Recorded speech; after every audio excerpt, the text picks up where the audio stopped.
তাপমাত্রা পরিমাপের যে তিনটা স্কেল আছে ওই তিনটা স্কেলের মধ্যে আমরা সম্পর্ক প্রতিষ্ঠা করব। তো এখানে দেখো আমরা তিনটা স্কেল দেখায় রাখছি। একটা হচ্ছে ডিসি বা সেলসিয়াস এককের থার্মোমিটার, আরেকটা হচ্ছে টিএফ বা ফারেনহাইট এককের থার্মোমিটার, আর আরেকটা হচ্ছে টিকে, দ্যাট মিনস কেলভিন এককের থার্মোমিটার। তো এই তিনটে স্কেলের মধ্যে আমরা এখন সম্পর্ক প্রতিষ্ঠা করব। তো এই তিনটে স্কেলের মধ্যে সম্পর্ক প্রতিষ্ঠা করার জন্য আমাদেরকে এই সমীকরণটা লিখতে পারতে হবে। হ্যাঁ, তো এই তিনটা মানে স্কেলের মধ্যে সম্পর্ক প্রতিষ্ঠা করার জন্য এই সমীকরণটা আমরা কিভাবে লিখব?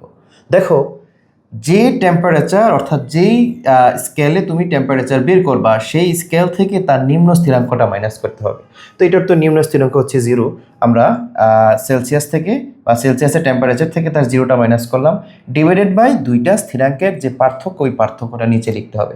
তুমি দেখো সবগুলার কিন্তু এই যেই স্কেল ওই স্কেলের টেম্পারেচার থেকে তার নিম্ন স্থিরাঙ্ক মাইনাস করে দুইটা স্থিরাঙ্কের যে পার্থক্য ওই পার্থক্যের যে অনুপাত, তিনটে স্কেলের এই অনুপাতটা কি হয়?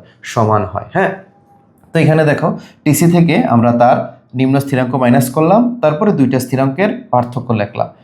সেম আমরা এই টিএফ এর ক্ষেত্রেও তার নিম্ন স্থিরাঙ্ক কত? 32। আমরা এই টিএফ থেকে 32 মাইনাস করলাম এবং নিচে তার দুইটা স্থিরাঙ্কের পার্থক্য লিখলাম। তারপরে টিকে বাকি কেলভিন এককের তার নিম্ন স্থিরাঙ্ক কত? 273.15 তার থেকে মাইনাস করলাম আর নিচে তার দুইটা স্থিরাঙ্কের পার্থক্য লিখলাম। তো এইভাবে সবগুলা বা তিনটা স্কেলই এই অনুপাতটা কি দেখাবে? সমান দেখাবে। তো এইভাবে আমাদেরকে প্রথমে এই সমীকরণটা লিখে নিতে হবে। নেওয়ার পর পরবর্তীতে আমাদের এইখানে একটু কাজ করতে হবে। তো দেখো প্রথমে এই টিসি থেকে 0 গেলে তো এটাই থাকে, 0 গেলে তো আর কিছু যায় না। হ্যাঁ, তো টিসি বাই কি হয়? 100 হয়। আর এখানে টিএফ -32 আর 212 থেকে যখন 32 মাইনাস করা হবে কত হবে? 180। আর ওইদিকে এখানে টিকে থেকে 273.15 মাইনাস যেমন আছে তেমনই। নিচে দেখো, নিচে এটা থেকে এটা মাইনাস করলে কত হবে? 100।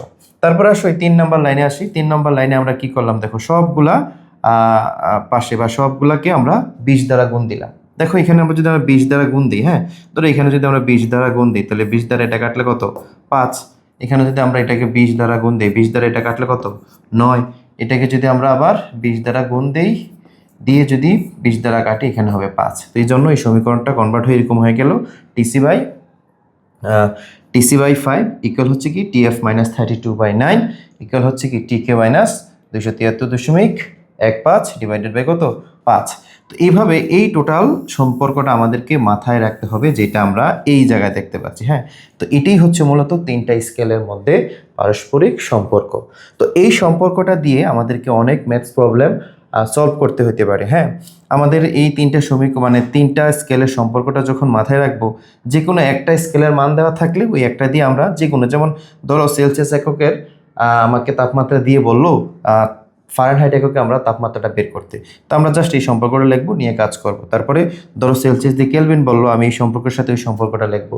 মোট কথা, যখন যে কোনো একটা থার্মোমিটারের তাপমাত্রা দিয়ে দেওয়া হবে, দিয়ে যে বাকি দুইটার তাপমাত্রা কিন্তু এই সম্পর্ককে ব্যবহার করে আমরা কি করতে পারবো? নিরূপণ করতে পারবো।